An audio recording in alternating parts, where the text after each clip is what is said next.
हम 4 बहनें थीं और मैं सबसे छोटी। घर में जैसे फूल खिलता है वैसे वैसे ही मुझे मेरे पिताजी ने रखा था।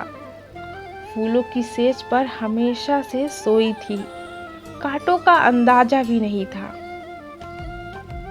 हम चारों बहनें हंसती खेलती अपनी बगिया में बहुत खुश थी।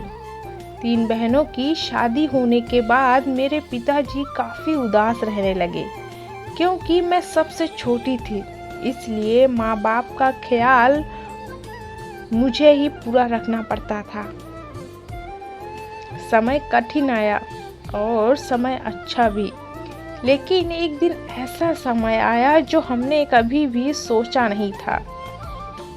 मेरी माँ की तबीयत बहुत गंभीर थी।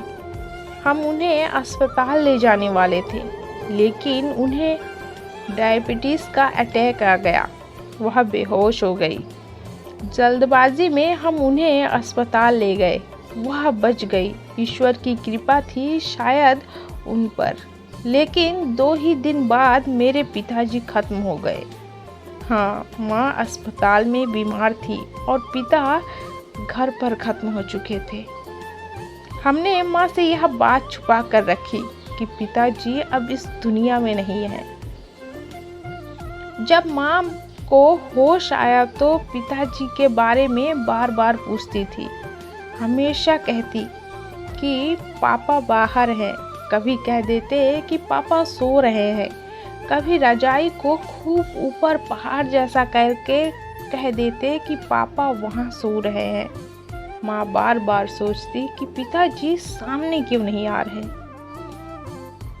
मैं इतनी बीमार हूँ, आखिर क्यों वह मेरे सामने नहीं आ रहे हैं। 3-4 महीने बाद एक दिन माँ को एहसास हुआ कि शायद पिताजी इस दुनिया में नहीं है। समाज ने दबाव बनाया कि माँ को पहले बता देना चाहिए था, लेकिन हमने अपनी माँ की हालत देखते हुए उन्हें कुछ नहीं बताया था। पिताजी के जाने का गम अब हमारे साथ माँ को भी झेलना था।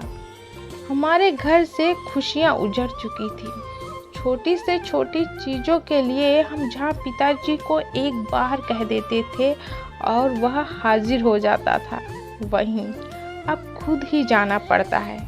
वह पैर जो घर से बाहर नहीं निकलते थे, अब सड़कों पर लंबी लंबी यात्रा कर रहे हैं। मन में बहुत सारे विचार थे। लड़कियों का घर था। लोगों ने बहुत सारे सुझाव दिए।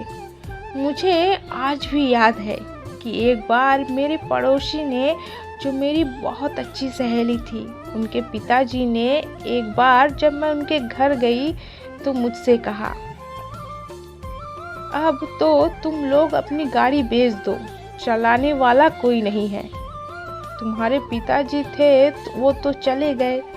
यह बात सुनकर बहुत दुख हुआ और उस दिन के बाद मैं कभी उनके घर नहीं गई। समाज के ताने और आस पड़ोस की बातें सुनना और उनको झेलना मामूली बात नहीं होती। कुछ दिनों बाद कई लोगों ने सुझाव दिया कि हमें इस घर को भेज देना चाहिए, क्योंकि अब पिताजी तो नहीं है और कोई दूसरा लड़का भी नहीं है इस घर में, तो हम घर को बेच दें। लेकिन हमें यह सुझाव बिल्कुल पसंद नहीं था, क्योंकि हमें अपने पिताजी की आखिरी निशानी बचा कर रखनी थी।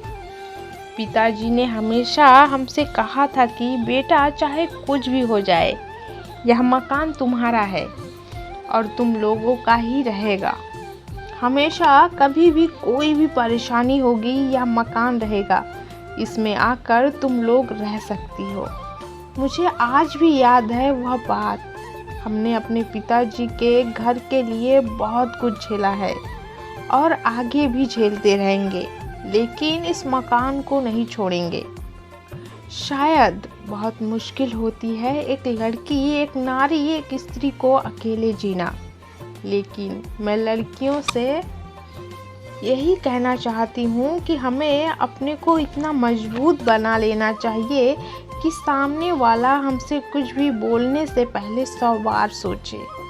और अगर वह ऐसा नहीं सोच रहा है तो अपने को और मजबूत करो, ताकि सामने वाला इस बात से डरे कि सामने तुम खड़े हो।